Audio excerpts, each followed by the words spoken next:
Daniel capítulo 2, versículo 1.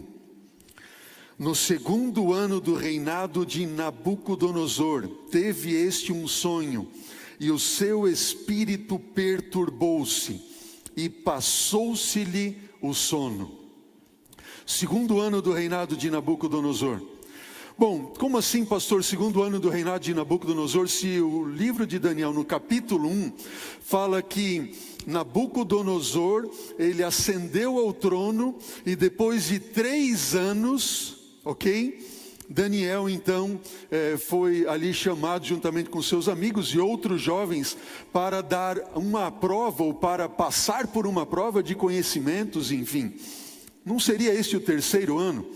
E essa é uma daquelas aparentes contradições que nós encontramos na Bíblia, e que às vezes alguns dão de descrédito à palavra do Senhor. No entanto, sabe-se que na cultura babilônica, o ano de ascensão do rei não era contado. Então o primeiro ano era o ano seguinte ao ano da ascensão. Então de fato era o segundo ano do reinado de Nabucodonosor. Bom, Nabucodonosor, ele teve um sonho, e o sonho passou-se da sua mente. E você vai ver que neste sonho, Deus ele traz a nós uma revelação acerca do futuro, acerca dos últimos dias da história deste mundo. E Deus vai descortinar para nós, diante de nós, a história do mundo. Eu quero lembrar para você que nos estudos que estamos fazendo acerca do livro de Daniel, essa temática, esperança para um mundo em crise, eu quero lembrar a você que nós estudaremos em cada capítulo 3 pontos. Primeiro, qual é a revelação que Deus faz acerca dele mesmo, de quem é Deus para nós. Segundo, como nós podemos aplicar o livro de Daniel aos nossos dias, para a minha vida pessoal, e como nós nos prepararmos para os dias que estão diante de nós. Entenderam bem? Predições. Muitas pessoas são fascinadas por profecias e predições, é ou não é verdade? Alguns, com tantas especulações, calculam datas aqui e ali. Jesus vai voltar de 2027, porque o mundo isso e o mundo aquilo outro, e agora é o momento e tudo mais. Predições. Quais são algumas das predições que o homem, o ser humano, fez ao longo da história? Eu vou mostrar aqui algumas para vocês. Veja o que disse ali Dionysius Lardner, um cientista britânico. Ele diz assim: viajar de comboio a alta velocidade não é possível, porque os passageiros são incapazes de respirar, morreriam asfixiados. Essa predição foi de 1823. O que você diria de Dionísio Lardner? Impossível vai viajar num comboio. Olha o que disse ali Pierre Paché, ele falando acerca de Pasteur, Louis Pasteur. Assim, a teoria dos germes de Pasteur é uma ficção ridícula. Já imaginaram? 1872, uma outra predição humana ali, de homens, cientistas. Uau, cientistas, o que você diria, hein? E nós estamos vivendo hoje num mundo em que, é a ciência, é a razão. Veja outra predição ali, humana, que disse ali o relatório interno do Western Union, em 1876. Esse negócio de telefone tem demasiados problemas para ser considerado como um meio de comunicação. Este aparelho não tem nenhum valor inerente para nós. O que você acha? É para a gente rir, não é verdade? É comédia. Difícil alguém hoje que vive sem um telefone, ou que não tenha sequer um aparelho de telefone. Olha o que diz esse camarada aqui, o presidente da Royal Society, Lord Kelvin, 1895, um pouco mais de 100 anos. Máquinas voadoras mais pesadas do que o ar são impossíveis. Olha o que disse o professor de Einstein, do nosso querido Albert Einstein, grande cientista. Não importa o que ele faça, ele nunca conseguirá nada. O que você acha? Outra predição, Charles Doyle, diretor do Departamento de Patentes dos Estados Unidos, 1899, 122 anos atrás, tudo que podia ser inventado já foi. O que você acha dessa predição? Um chefe de patentes ali. Jornal do New York Times, 1939, ano que meu pai nasceu. O problema da televisão é que pessoas têm que sentar e manter os olhos colados numa tela. A família típica americana não tem tempo para isso. Eu acho que hoje não tem tempo mais para ficar fora disso. É ou não é verdade? 1939. Não é muito tempo atrás. Olha o que disse Thomas Watson, presidente da IBM, em 1943. Penso que talvez haja no mundo um mercado para uns 5 computadores. Predições. 1943. Hoje todos nós carregamos um mini computador em nossas mãos. Veja uma outra. Lee DeForest, pioneiro da rádio, 1957. O homem nunca chegará à lua, independente dos futuros avanços da ciência. Imagina, a ciência. E o último aqui, Ken Olson, presidente e cofundador da Digital Equipment Corporation, 1977. Aqui eu já era nascido, viu? Não há nenhuma razão para que alguém queira ter um computador em casa. Só no bolso, né? Predições humanas. Como nós podemos seguir predições como essas? E nos dias em que nós estamos vivendo? Será que a gente vê ou não vê algumas predições da ciência, estudos, etc. e tal? E no que crer? No que acreditar? Veja, nós no nosso primeiro estudo ainda mencionamos, não é verdade, que o problema das fake news, pessoas que se agarram nas fake news porque querem ter ali algum alento, ou outras por sensacionalismo querem buscar nas fake news, não sabem que é fake news, mas acreditam nas fake news. Predições de jornalistas, de cientistas, de muitos istas por aí afora. Mas o que diz a palavra do Senhor Deus para nós? E é isto, queridos, que nós vamos estar buscando em nossa série Esperança para o Mundo em Crise. Nós estamos vivendo sim um mundo em crise. Temos muitos estudos e muitas predições. Alguns são bons, verdadeiros, muito solidificados. Outros tantos são achismos e especulações. Mas em que nós podemos nos agarrar para nós termos esperança? E é isso que nós estaremos estudando nesta série de Daniel, amém? Veja, a palavra do Senhor diz, Isaías 46, versículo 10: Eu sou o Deus que desde o princípio anuncio o que há de acontecer, e que desde a antiguidade as coisas que ainda não sucederam, que eu digo, o meu conselho permanecerá de pé, eu farei toda a minha vontade. E o versículo de Amós 3:7, e esse versículo ele fala ao meu coração. Sabe por quê? Porque quando eu dava estudos com o meu sogro, com o Dr. Adam, não havia um estudo que ele não mencionava esse verso. Amós 3:7. Eu decorei de tanto ouvir ele falar. Certamente o Senhor Deus não fará coisa alguma sem antes revelar os seus segredos. A quem? Aos seus servos, os profetas. Você quer ter segurança na sua vida? Em relação ao futuro, em relação ao que está diante de nós, em relação ao que Deus tem para você pessoalmente e o que Deus tem revelado para a sua igreja. A palavra do Senhor, seus servos, os profetas. Nabucodonosor teve um sonho, e o sonho passou-se-lhe da sua mente.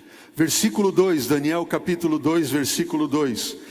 Então o rei mandou chamar os magos, encantadores, feiticeiros e os caldeus, para que declarassem ao rei quais lhe foram os sonhos. Eles vieram e se apresentaram diante do rei. Disse-lhe o rei: eu tive um sonho, e para sabê-lo está perturbado o meu espírito. Os caldeus disseram ao rei em aramaico: ó rei, vive eternamente, dize o sonho aos teus servos, e nós te daremos a interpretação. Nabucodonosor teve um sonho. Ele diz a Bíblia sonhos, muito possivelmente ele teve esse sonho repetidas vezes na mesma noite. E quando ele acordou, seu espírito ficou perturbado. Aqui a palavra no hebraico significa que o seu coração começou a bater forte, se agitar. Entenderam bem ali? Sabe quando alguma coisa acontece e aí há uma enxurrada de adrenalina, o seu coração vai.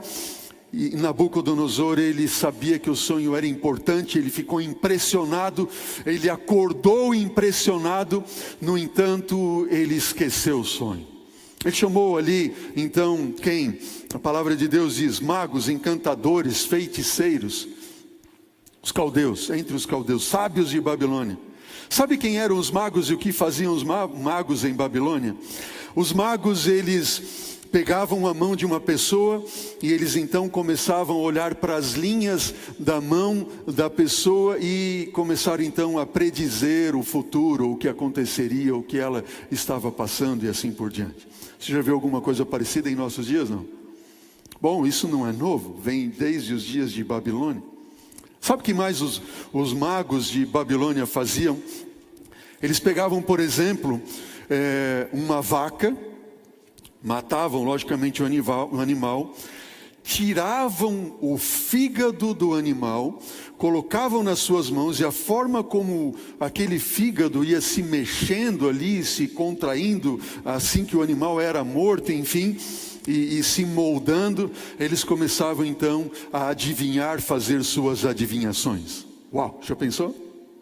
Feiticeiros.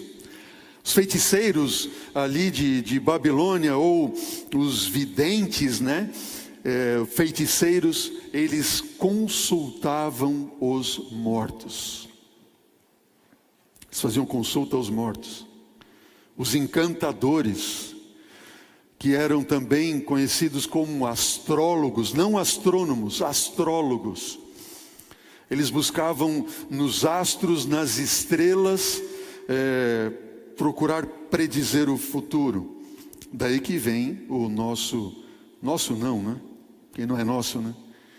Do mundo, né? Dos astrólogos, não astrônomos. Astrônomos, eles estudam os movimentos dos astros, mas os astrólogos, eles procuram adivinhar através dos astros. E aí você tem a astrologia e os signos do zodíaco, etc. Quem aí é de Sagitário? Tem alguém aí? Não. Não, isso não importa para você. É ou não é verdade? Quem é de Peixes? Isso não importa para você. Amém? O que importa é o assim diz o Senhor. Os astrólogos, eles buscavam nos astros. Imaginem, Nabucodonosor teve um sonho, ele chama esses magos, encantadores, astrólogos, feiticeiros, diz assim: escutem, eu tive um sonho, agora consultem os mortos para me revelar qual é o sonho e qual é o significado.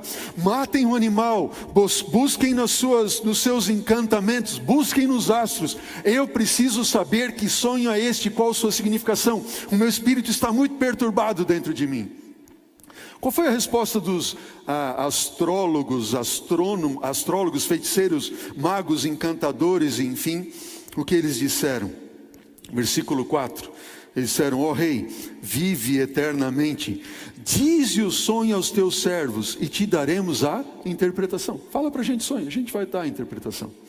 Deixa eu dizer uma coisa para vocês. Sabe que eu tenho poder de interpretar sonhos?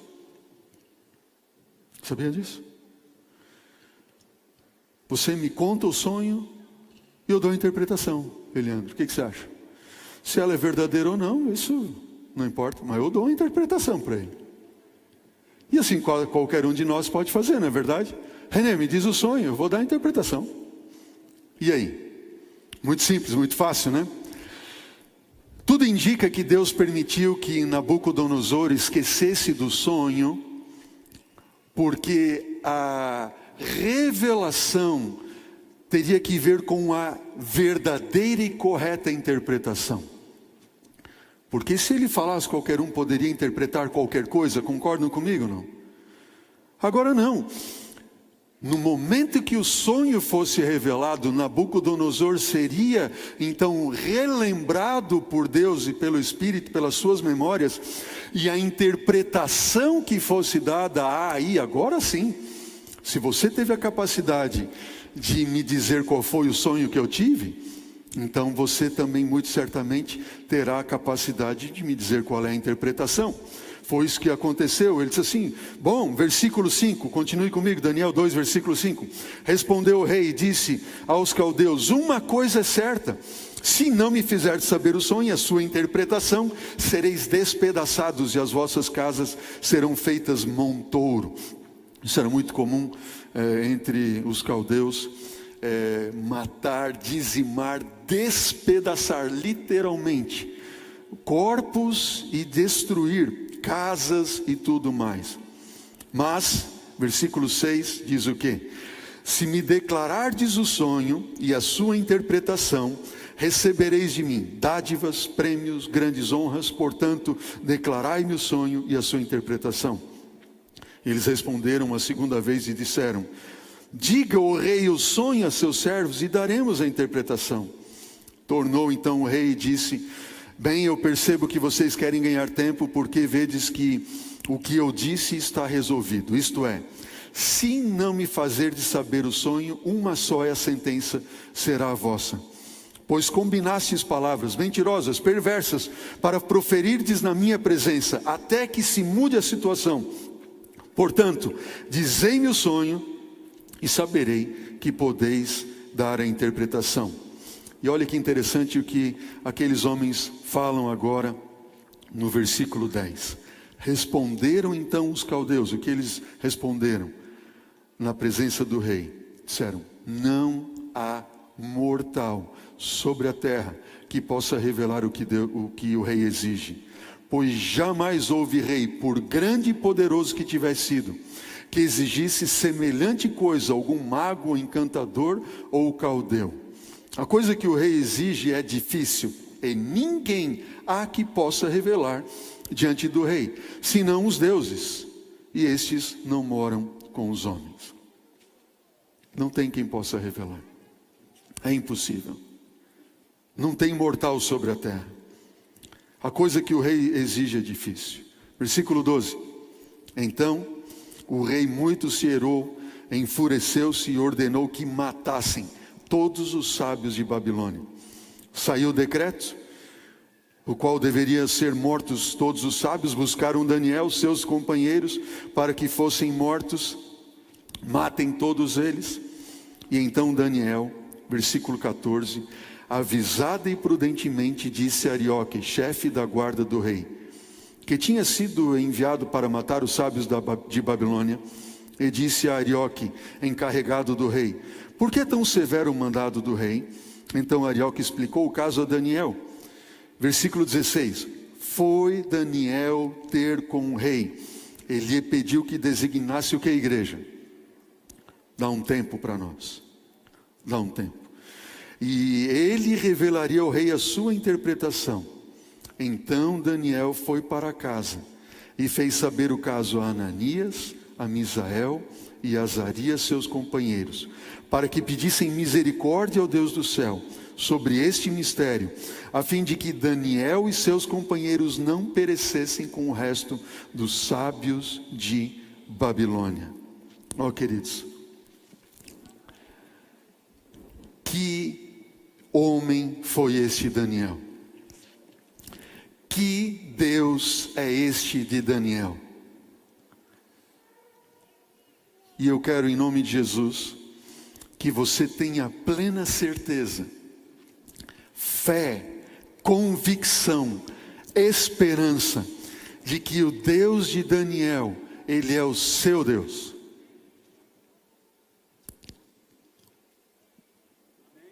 Amém? Ele é o seu Deus. Aquilo que está acontecendo com Daniel e seus amigos, nós passamos invariavelmente, dia a dia, semana a semana, lutas, provações, é ou não é verdade? Provas difíceis. Algumas são de morte para alguns. especialmente nos dias em que nós estamos vivendo. Mas Daniel, ele pediu um tempo, e esse tempo não era para ver como as coisas se desenrolariam, não. Esse tempo que ele pediu foi para que ele buscasse juntamente com seus amigos diante de Deus uma resposta, amém? Sabe o que isso quer dizer para você e para mim? Que a oração faz toda a diferença, né, Dr. Marcos? E é por isso que nós estamos num programa de oração 7 semanas, conectados em Cristo. Cada dia um motivo e um desafio. Se você ainda não está inserido, não precisa se preocupar que você não está desde o começo. Todo dia, qualquer um dia, é um dia de você entrar no desafio, conectados em Cristo. Todo dia sai um videozinho, 2 minutinhos, com um conteúdo, colocando o motivo e o desafio de oração do dia. A oração faz toda a diferença, irmãos. E nós oramos tão pouco, é ou não é verdade? Vamos ser sinceros. Vamos ser sinceros. Nós oramos tão pouco. Precisamos orar mais. Precisamos buscar mais. Eu me lembro do meu professor no tempo do teológico, Dr. Amin Rodor. Ele diz assim: pouca oração, muita oração. Não é muito poder. Ele dizia, é mega poder. Mega poder. A oração faz a diferença. Daniel disse assim: me dê um tempo, nós vamos orar. Chamou os seus amigos, Ananias, Misael e Azarias. Ele disse assim, a Bíblia relata o nome deles, Daniel, Ananias, Misael e Azarias. E eu relembro o nosso primeiro estudo da série. Daniel, Deus é quem? Ele é o meu juiz. Se veio contra mim uma sentença de morte, Deus é o meu juiz. Se os inimigos vêm contra mim para me derrotar, Deus é o meu juiz. Se os demônios são enviados para me tentar e me fazer cair, Deus é o meu juiz. Diga amém. Deus é o meu juiz. Amém.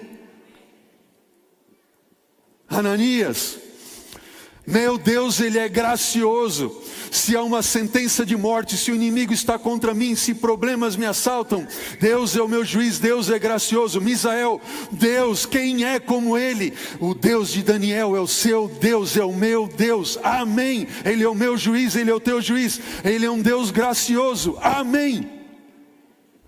E por último, esse nosso Deus, Ele é o nosso ajudador. Azarias, ajudador. Daniel foi buscar com seus amigos, cujos nomes revelam tudo o que Deus é para nós. Queridos, busquemos em Deus. E eles buscaram no Senhor. Versículo 19 do capítulo 2 de Daniel diz assim: então foi revelado um mistério a Daniel numa visão de noite, e Daniel bendisse o Deus do céu. Disse Daniel: bendito seja o nome de Deus de eternidade a eternidade. Dele é o que, igreja? Sabedoria e poder. Dele, do Senhor, é a sabedoria e o poder. Amém. A sabedoria está nesse mundo, nas coisas deste mundo. É o mundo que vai dizer para você como você tem que se comportar. É o mundo que tem que dizer para você o que vai acontecer. É o mundo que tem que revelar para você o que está acontecendo, o que vai acontecer. Não, absolutamente não. É dele a sabedoria, e é dele é o poder. Dele é a sabedoria e o poder. Sabe o que isso quer dizer, queridos? A Bíblia diz, não eu. Lá em Tiago, no capítulo 1, versículo 5. Qual é o texto? Tiago 1, verso 5. Se alguém tem falta de sabedoria, peça a Deus, que Ele vai dar em abundância. Amém?